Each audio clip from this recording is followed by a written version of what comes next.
एक धक्कादायक प्रकार समोर आला असून एका प्राचार्याला धमकावून आणि ब्लॅकमेल करून तब्बल 7 लाख रुपयांची खंडणी उकळल्याचा आरोप तिघांवर करण्यात आला आहे।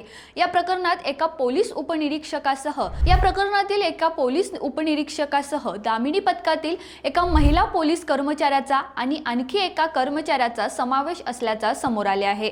आरोपींनी प्राचार्यांविरुद्ध पोक्सो कायद्यानुसार गुन्हा दाखल करण्याची आणि अटक करण्याची भीती दाखवली असा आरोप आहे। त्यानंतर दबाव टाकून पैसे घेतल्याचे म्हटले जात आहे। या प्रकरणी बंड गार्डन पोलीस ठाण्यात गुन्हा दाखल करण्यात आला आहे।